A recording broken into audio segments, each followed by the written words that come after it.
Hello everyone, स्वागत करती हूँ आप सभी का आज की वीडियो में। आज इस सेशन में हम डिस्कस करने वाले हैं 30 इंपॉर्टेंट ऐसे इडियम्स जो हर एग्जाम में आपके बार बार पूछे जाते हैं। तो उन सभी इडियम्स को मैं यहाँ पे कवर करूंगी। तो अगर आप स्ट्रॉन्ग करना चाहते हैं अपना वोकैबुलरी पार्ट, अगर आप थर्ड ग्रेड इंग्लिश की तैयारी कर रहे हैं, आप केवीएस की तैयारी कर रहे हैं, जो भी अपकमिंग आपके एग्जाम्स हैं, हर एग्जाम के लिए ये सेशन इंपॉर्टेंट है। ठीक है, तो आप सभी लोग इस वीडियो को देखिए। 30 क्वेश्चन को अच्छे से हम यहाँ पे पिक्चर्स के थ्रू समझेंगे। ठीक है, जिससे कि आपको ये 30 इडियम जो है वो याद आज के सेशन में बिल्कुल हो जाएंगे। मेरा ऐसा पर्पज रहेगा कि मैं ये 30 इडियम आप तक पहुंचा सकूं। ठीक है, तो चलो फिर स्टार्ट करते हैं। एंड अगर आपको टेस्ट सीरीज ज्वाइन करनी है फॉर थर्ड ग्रेड इंग्लिश के लिए, तो उसकी टेस्ट सीरीज एप्लीकेशन पे अवेलेबल है। आप चेकआउट करो, कमेंट सेक्शन में मैं लिंक दे दूंगी, टेलीग्राम का लिंक दे दूंगी, सभी इंपॉर्टेंट जो लिंक है वो मैं कमेंट बॉक्स में दे दूंगी। वहां से जाके आप चेकआउट कर सकते हैं एप्लीकेशन पे, अगर आपको फुल टेस्ट सीरीज लेनी है थर्ड ग्रेड के लिए। ठीक है, तो चलिए फिर शुरू करते हैं हम आज की क्लास को। फर्स्ट क्वेश्चन से फर्स्ट है आपका, keep the wolf off the door. अब keep the wolf off the door का क्या मतलब होता है, इस इडियम का अर्थ हमें बताना है। तो जैसा कि आप पिक्चर देख रहे हो, यहाँ पे एक डोर है जहाँ पे वुल्फ को इसने क्या कर रखा है, इसको हटा रखा है। ठीक है, आने नहीं दे रही है ये जो लेडी है। इसका मतलब क्या है कि कीप हर सीक्रेट्स, किसी के सीक्रेट को इंटैक्ट करना, प्रोटेस्टिंग करना against the time, keep of starvation, या फिर keep working with utmost speed. तो यहाँ पे जो कीप द वुल्फ ऑफ है, इसका मतलब ये होता है कि इतना आप इतना इनफ मनी आप अचीव करें, अर्न करें कि आप अपनी नीड्स को फुलफिल कर सकें। यानी जो भी हमारी नीड्स होती हैं बेसिक, उसको फुलफिल करना, उसको इनफ हम स्टारवेशन से हम बच सकते हैं। तो उस केस में इस इडियम को हम उपयोग करते हैं। आई होप आपको समझ आ गया होगा कि आपके जो नीड्स हैं वो नीड्स फुलफिल हो जाने चाहिए, इतना मनी आप अर्न करें कि आपका जो स्टारवेशन है किसी का, वो क्या हो, खत्म हो। ठीक है, तो उस सेंस में हम keep the wolf off the door को यूज करते हैं। ठीक है, so basically fulfil basic needs, या फुलफिल योर बेसिक जो नीड्स है हमारी, उनको फुलफिल करना होता है keep the wolf off the door. ठीक है, सेकेंड है, some colleagues at a work place are really hard nuts to crack. अब यहाँ पे इडियम है हार्ड नट्स टू क्रैक, या फिर कई बार आता है हार्ड नट टू क्रैक। ठीक है, नट मतलब कि ये एक नट देख रहे हो, जिसको ये क्रैक करने की कोशिश कर रहा है इतने बड़े हैमर से, बट ये बहुत हार्ड है, इसको तोड़ना इतने बड़े हैमर से भी मुश्किल है। तो इसका मतलब भी क्या होता है कि कोई ऐसा पर्सन या कोई ऐसी चीज जो मुश्किल हो करने में, तो उस केस में हम हार्ड नट्स टू क्रैक को यूज करते हैं। ठीक है, तो देख लो क्या होना चाहिए, हार्ड को ट्रेडिशंस होगा नहीं, यहाँ पे इनफ्लेक्सिबल पर्सन, जो जिसको मनाना बहुत मुश्किल हो, या फिर समवन शोइंग एक्स्ट्रा कंसर्न, बहुत ज्यादा कंसर्न दिखाना किसी छोटी छोटी चीज पे, या फिर an easy goer who can be easily convince, जिसको आसानी से कन्विंस किया जाए। तो ये भी नहीं होगा, यहाँ पे ऑप्शन बी इसका करेक्ट हो जाएगा कि ऐसा इनफ्लेक्सिबल पर्सन जिसको कन्विंस करना डिफिकल्ट हो, या कोई ऐसा वर्क, कोई ऐसा काम ना जो आपके लिए बड़ा ही मुश्किल है, उस केस में भी हम इसको यूज करते हैं। तो इस इडियम का आपको मीनिंग समझना है पिक्चर को देख करके कि कोई ऐसा काम जो बड़ा ही हार्ड है, तो हम वहां यूज करते हैं हार्ड नट्स टू क्रैक। ठीक है, आगे बढ़ते। थर्ड है to take away one's breath.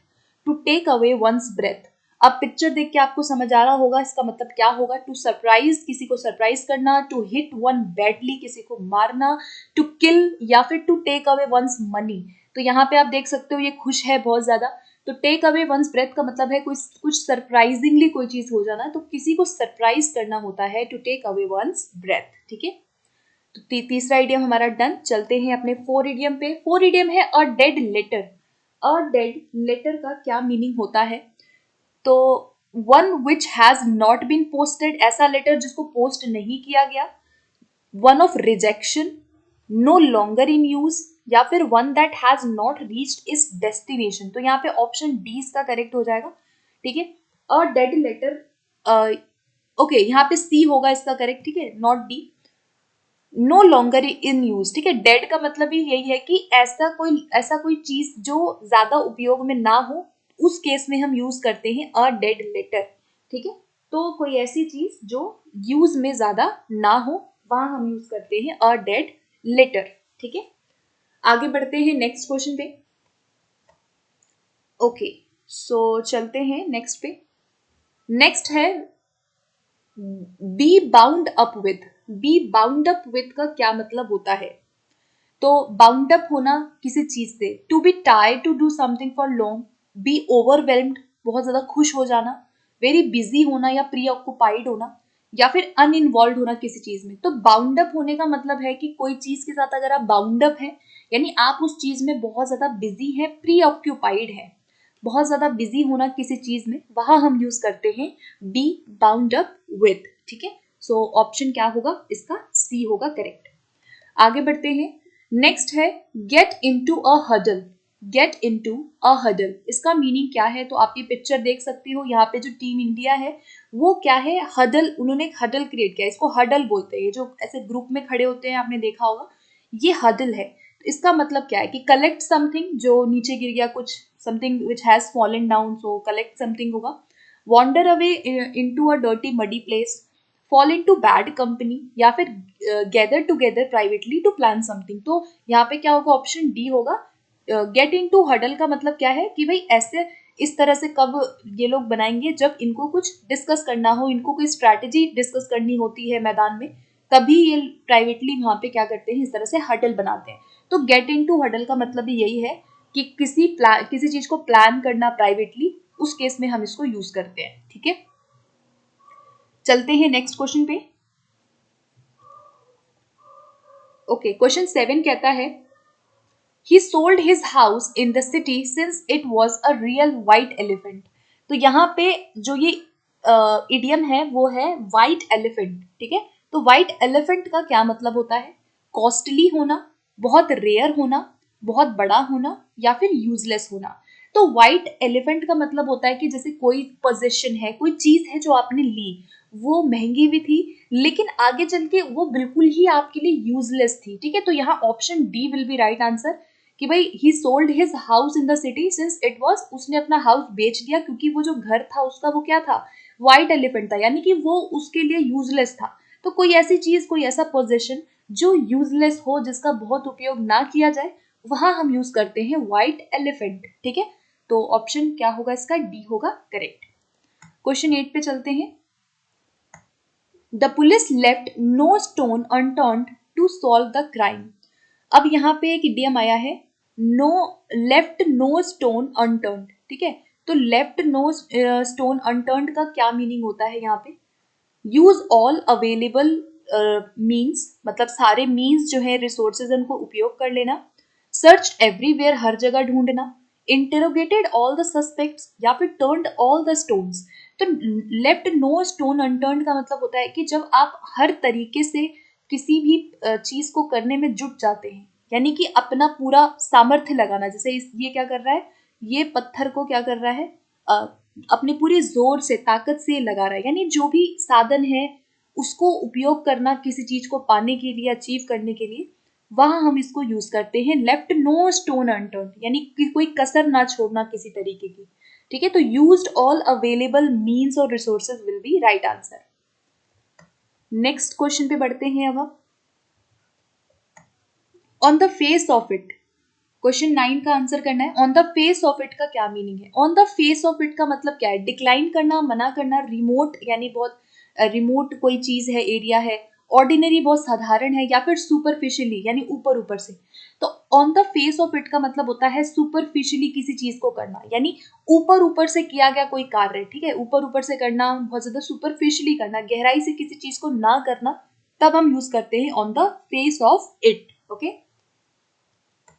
Next है कटिंग कॉर्नर्स। कटिंग कॉर्नर्स का क्या मीनिंग होता है? अब ये जो लेडी है ये कॉर्नर कट कर रही है, ठीक है। तो इस तरह से कटिंग कॉर्नर्स का क्या मीनिंग है? फर्स्ट है investing in MNC to get better returns and exchange, doing something poorly in order to save time और money, stitching clothes with a unique design, और cutting the edges to make it small and round. तो यहाँ पे इसका अर्थ क्या होगा कि ऐसा कोई काम करना, बहुत ही पुअरली करना, ताकि सेव हो जाए टाइम और मनी, यानी कि पैसा बचाने के लिए, समय बचाने के लिए। जब हम किसी काम को बहुत ज्यादा पुअरली करते हैं, बहुत अच्छे से नहीं करते हैं, वहां हम यूज करते हैं कटिंग कॉर्नर्स, ठीक है। यानी अपना धन बचाने के लिए, समय बचाने के लिए क्या कर रही है कि किसी काम को बस ऐसे ही कर दे रही है, पुअरली कर रही है, बहुत फिनिशिंग नहीं कर रही है, ठीक है। तो कोई काम बहुत ही पुअरली तरीके से करना होता है कटिंग कॉर्नर्स। आगे बढ़ेंगे, 11 क्वेश्चन है, Ram is one person who can put two and two together. अब यहाँ पे put two and two together का मतलब क्या होता है ये हमें बताना है। तो राम ऐसा पर्सन है जो कि दो और दो को टुगेदर पुट कर सकता है। जैसे ये पर्सन है, दो और दो को टुगेदर पुट करेगा यहाँ पे, यानी कि यहाँ पे इनकरेक्ट इन्फरेंस बना सकता है, एड टू सिचुएशन, दो सिचुएशन को ऐड कर सकता है, सम कर सकता है मैथ में, या फिर रीजन कर सकता है लॉजिकली। तो put two and two together का मतलब होता है जब कोई पर्सन रीजन कर सके बहुत ही लॉजिकली, यानी तार्किक तरीके से कोई पर्सन है जो सोच सके, रीजन कर सके लॉजिकली, वहां हम यूज करते हैं to put two and two together, ठीक है। तो लॉजिकली सोचना होता है टू एंड टू टुगेदर, ठीक है।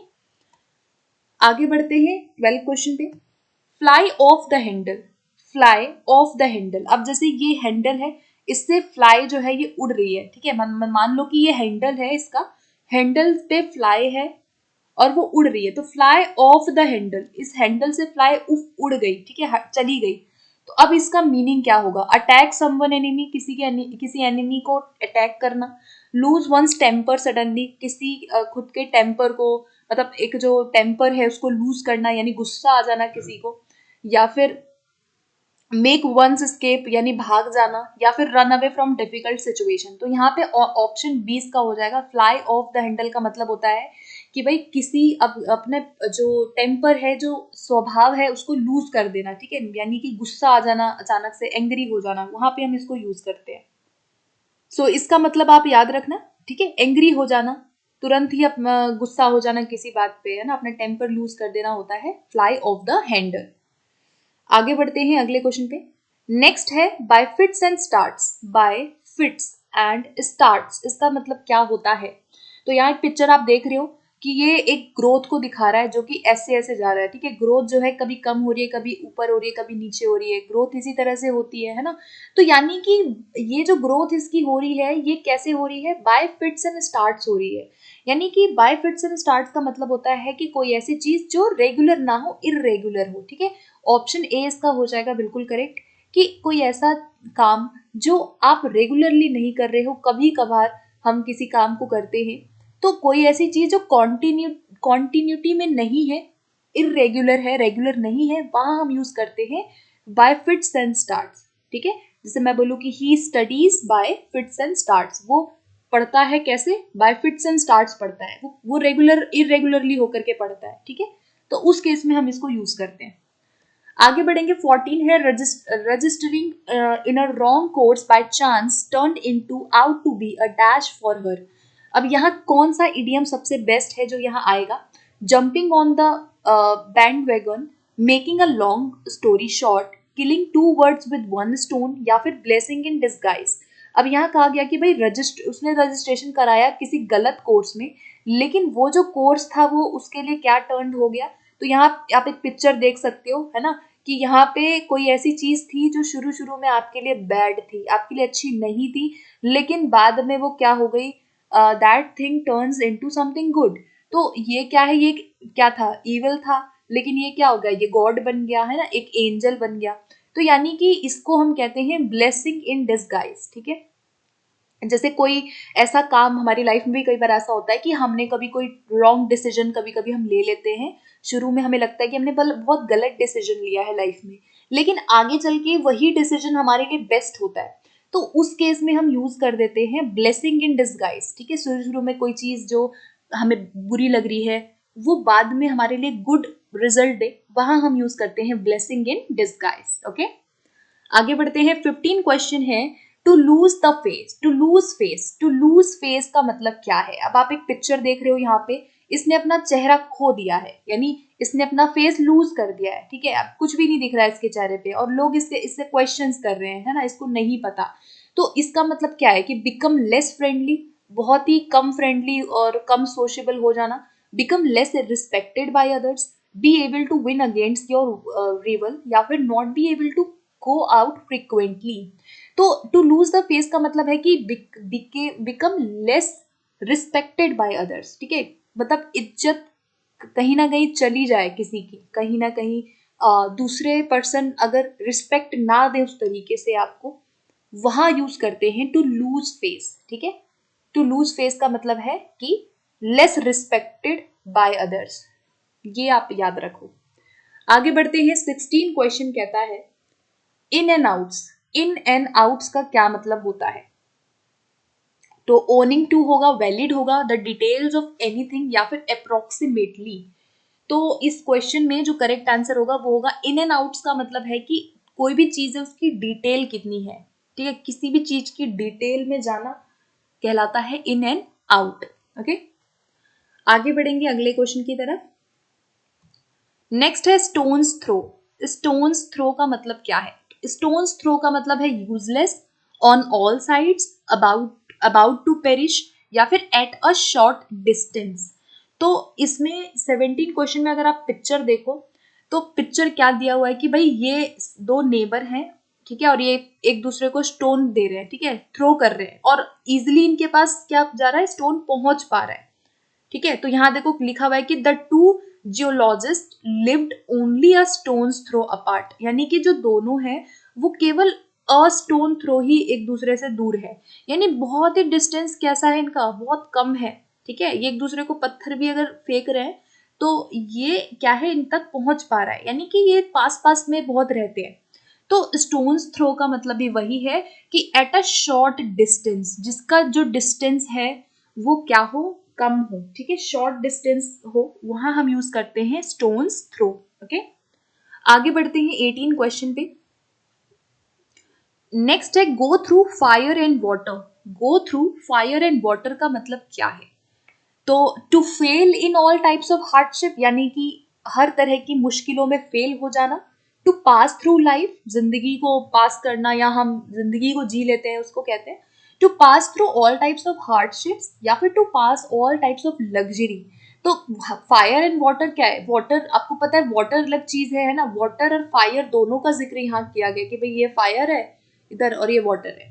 तो वाटर एंड फायर का मतलब आपको समझ आ रहा होगा कि हर तरीके के हार्डशिप, चाहे वो फायर के रूप में हो, वाटर हो, है ना, तो हर तरीके की हार्डशिप्स को क्या करना, पास कर लेना, हर तरह की मुश्किलों से पास हो जाना कहलाता है to go through fire and water, ठीक है। तो ऑप्शन क्या बनेगा 18 क्वेश्चन का? सी करेक्ट बनेगा, to pass through all type of hardships, मुश्किलों से निकलना, ठीक है। आगे बढ़ते हैं, नेक्स्ट क्वेश्चन है to accept the gauntlet. To accept the gauntlet का क्या मीनिंग है? अब आप ये देख रहे हो, ये आपको पता होगा कि ये एक जो है पुराने जमाने में ऐसे जो सैनिक वगैरह होते थे वो इस तरह से पहनते थे युद्ध में जाने से पहले। आपने कई मूवीज में और वेब सीरीज में देखा होगा कि ये ऐसे सैनिक वगैरह पहनते हैं, इसको हम गॉन्टलेट कहते हैं, ठीक है। तो एक्सेप्ट करना गॉन्टलेट का मतलब क्या है कि ये अगर ये एक्सेप्ट कर रहे हैं, यानी कि ये किस चीज के लिए रेडी है, तैयार तैयार है, किसके लिए, युद्ध के लिए, या फिर कोई चैलेंज को एक्सेप्ट कर रहे हैं ना, तभी ये पहनेंगे। तो यहाँ पे भी इसका मतलब होता है कि टू एक्सेप्ट और रिस्पॉन्ड टू अ चैलेंज। किसी चैलेंज को अगर आप एक्सेप्ट करते हो और अगर आप किसी के रिस्पॉन्स को एक्सेप्ट करते हो, ठीक है, जैसे किसी किसी से झगड़ा हो गया या किसी ने आपको चैलेंज कर दिया और आप उसको एक्सेप्ट करते हो, आप तैयार हो जाते हो उसको जवाब देने के लिए, वहां हम यूज करते हैं to accept the gauntlet. Okay, तो टू एक्सेप्ट और respond to a challenge is called to accept the gauntlet, ठीक है। ऑप्शन बी बी हो जाएगा इसका करेक्ट। चलिए आगे बढ़ते हैं 20 क्वेश्चन पे। To take one's hat off. To take one's hat off का मतलब क्या होता है? जैसे यहाँ लिखा है my hats off to you, कहते हैं ना हैट्स ऑफ टू यू, किसी को बोलते हैं कि भाई हैट्स ऑफ टू यू, यानी कि कहने का मतलब क्या है इसका, कि हम किसी को क्या कर रहे हैं, प्रेस कर रहे हैं ना, तभी हम हैट्स ऑफ करते हैं। तो यहाँ पे ऑप्शन क्या हो जाएगा, डी हो जाएगा, to press someone is called to take one's hat off, ठीक है। तो to take one's hat off का मतलब है कि आप किसी को सम्मान दे रहे हैं और आप किसी को बहुत ज्यादा प्रेस करना चाहते हो उसके किसी काम के लिए, वहां हम इसको यूज करेंगे। आगे बढ़ेंगे नेक्स्ट क्वेश्चन पे। नेक्स्ट आता है कोल्ड कंफर्ट। कोल्ड कंफर्ट, तो कोल्ड कंफर्ट क्या है? Unbearable weather, enjoyment in the hills, very soothing, या फिर very little satisfaction. So cold comfort का मतलब क्या है? सो इस क्वेश्चन का जो करेक्ट आंसर बनेगा कोल्ड कंफर्ट, जैसे कि आप पिक्चर में देख रहे हो कि कंफर्ट भी है लेकिन कोल्ड है, ठीक है। तो इसका मतलब होता है किसी को एक तरह से झूठी तसल्ली देना, या फिर जो आपके पास है उसमें लिटिल सेटिस्फाई होना, ठीक है। ऑप्शन डी इसका हो जाएगा वेरी लिटिल सेटिस्फैक्शन, ठीक है। जो भी चीजें हैं या कोई भी चीज है तो वो जो है बहुत कम है, ठीक है, या झूठी तसल्ली देना कोल्ड कंफर्ट कहलाता है। तो ये क्या है पर्सन, ये सेटिस्फाई नहीं है, ठीक है, तो इसको कहेंगे हम कोल्ड कंफर्ट, ठीक है। ऑप्शन डी हो जाएगा करेक्ट। नेक्स्ट क्वेश्चन पे बढ़ते हैं 22 पे। By leaps and bounds, by leaps and bounds का मतलब क्या होता है? तो बाय लीप्स एंड बाउंड्स का जो मीनिंग है वो क्या होगा कि कोई ऐसी चीज जो रैपिडली हो रही हो, ठीक है। तो ऑप्शन डी हो जाएगा इसका करेक्ट। जैसे किसी का बिजनेस है वो बाय लीप्स एंड बाउंड बढ़ रहा है, यानी बहुत ज्यादा ऐसे इस तरह से तेजी से ऊपर उसका ग्राफ जा रहा है, तो इसको कहते हैं बाय लीप्स एंड बाउंड्स, यानी ग्रोथ जो हो रही है वो क्या हो रही है, रैपिडली हो रही है, ठीक है। आगे बढ़ेंगे 23 है be on the bread line. Be on the bread line का मीनिंग क्या होता है? हैविंग प्लेंटी ऑफ मनी, बहुत सारा पैसा होना, find a successful way of making money, earn a lot of money very easily, और बी वेरी पुअर। तो be on the bread line का मतलब क्या है कि भाई ब्रेड लाइन का मतलब यह है कि बी वेरी पुअर, ठीक है। वी वेरी पुअर यानी इनफ मनी ना होना, वहां हम यूज करते हैं be on the bread line, ठीक है, यानी पॉवर्टी लाइन पे होना, be very poor. Next question पे बढ़ते हैं 24 है at the drop of dime. Eight the drop of dime, या फिर कई बार आता है at the drop of hat. Eight the drop of hat, इन दोनों का मीनिंग जो है सिमिलर है, ठीक है। तो दोनों इडियम बहुत इंपॉर्टेंट है। अब देखो यहाँ पे इस इडियम का मीनिंग क्या है, डाइम क्या होता है, जैसे ये जो है ये डाइम है, ठीक है। तो इसके गिरने से पहले पहले किसी काम को अगर ये कर लेता है, वहां हम यूज करेंगे at the drop of dime, he has done something at the drop of dime. यानी कि इसका मतलब है कि something that can happen very fast without hesitation, जैसे किसी चीज को बहुत जल्दी से करना, या कोई ऐसी चीज जो बहुत जल्दी हो जाती है, या मान लो कि किसी ने आपको कह दिया कि भाई चलते हैं कुछ आपकी फेवरेट चीज लेने के लिए, या आपको कुछ खाने का मन है और आपको किसी ने कह दिया कि चलो, तो आप वहां पे रेडी हो जाएंगे, है ना। You will be ready eight the drop of a time, आप हो जाएंगे, मतलब आप बिल्कुल विदाउट हेजिटेशन उनको यस बोल देंगे कि हाँ चलो चलते हैं। तो इस केस में हम ना इस इडियम को यूज करते हैं। Eight the drop of head का मतलब भी वही है कि सडनली किसी चीज को बिना ज्यादा प्लानिंग किए आप उसको एग्री कर लेते हो, या something that happen very fast और विदाउट एनी हेजिटेशन किसी काम को करना होता है at the drop of time और at the drop of hat, okay. तो दोनों इडियम याद रखना। इस क्वेश्चन का करेक्ट जो होगा वो ऑप्शन सी होगा। आई डोंट नो व्हाई मैं यहाँ पे जो ऑप्शन जो है वो तो मैं सही बता रही हूँ लेकिन मैं गलत लिख रही हूँ, तो थोड़ा सा ध्यान देना आप लोग भी, ठीक है। सी हो जाएगा इस क्वेश्चन का करेक्ट, 24 के लिए सी होगा। आगे बढ़ते हैं 25 क्वेश्चन पे। 25 क्वेश्चन है ऑल ईयर्स। ऑल ईयर्स एक इडियम है, काफी पूछा जाता है, क्या मीनिंग होगा इसका ऑल ईयर्स। अब देखो ये पर्सन, ये जो पर्सन है ही इज ऑल ईयर्स, ठीक है। अब इसका मतलब है कि टू स्कोल्ड समवन, किसी को डांटना, टू लिसनिंग अटेंटिवली। अब देखो ये सुन रहा है, कैसे सुनेगा, ये ऑल ईयर्स है यानी कि ये बहुत अच्छे से सुनेगा, है ना। टू लिसन एवरीवन, हर किसी को सुनना, या फिर टू नॉट बी वोकल, बिल्कुल भी ना बोलना। तो ऑल ईयर्स का मतलब होता है कि when you are listening someone very attentively, ठीक है। अगर आप किसी को ध्यान से सुनने के लिए तत्पर हैं, सुनना चाहते हैं उसको अटेंटिवली, किसी पर्सन को सुनना, वहां हम यूज करते हैं ऑल ईयर्स, ठीक है। तो B will be right answer for this question. Next question पे बढ़ेंगे। To stand one's ground. To stand one's ground यानी कि किसी खुद के जो ग्राउंड है, वंस ग्राउंड मतलब ग्राउंड पे स्टैंड होना, खुद के ग्राउंड पे स्टैंड होना, क्या इसको क्या कहेंगे? टू मेंटेन वंस पोजीशन, अपनी पोजीशन को मेंटेन करके रखना। To fight for the same position, किसी एक पोजीशन पे आने के लिए फाइट करना, लड़ाई करना। टू स्टैंड अप, खड़े होना, या फिर to stand in one's land, मतलब दूसरे के जमीन पे खड़े होना।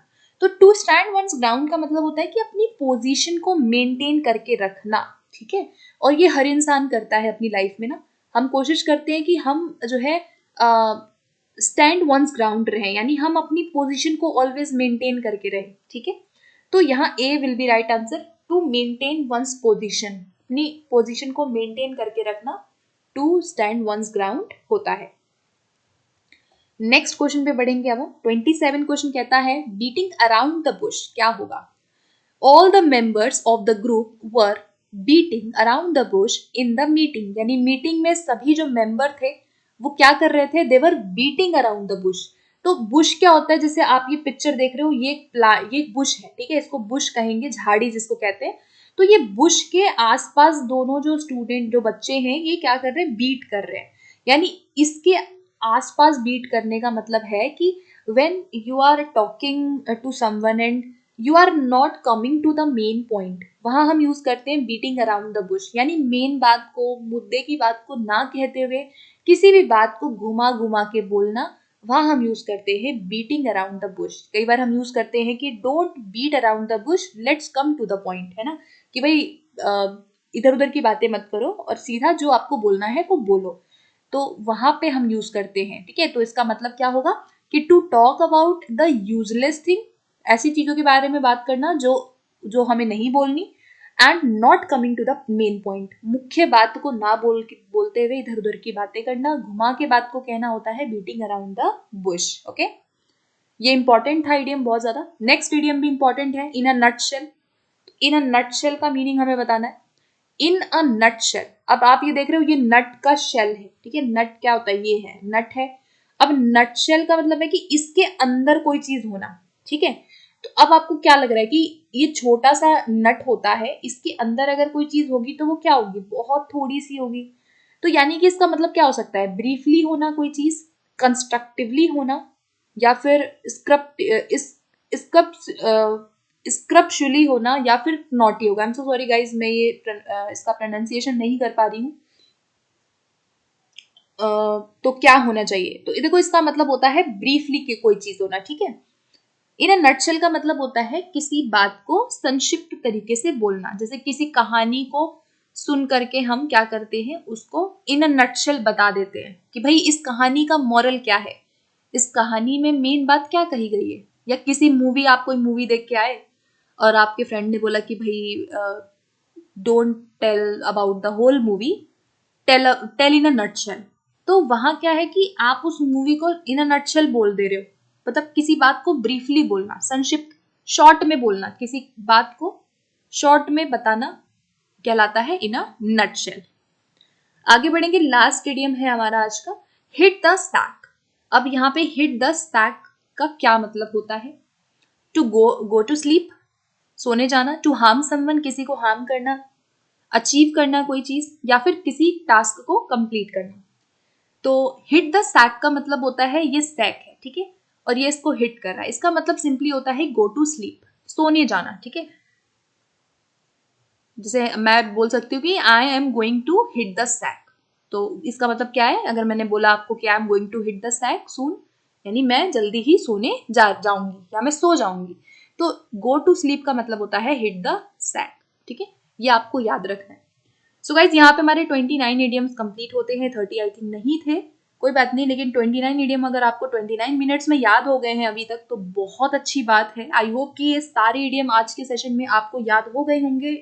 एंड कोई भी आपको डाउट होता है तो आप कमेंट सेक्शन में पूछिए। इसके अलावा अगर आप पहली बार चैनल से जुड़ रहे हैं तो make sure that you subscribe to my channel, and for more videos, for more updates press the bell icon also, क्योंकि इससे आपको नोटिफिकेशन मिलेगी अगली अपकमिंग वीडियोस की।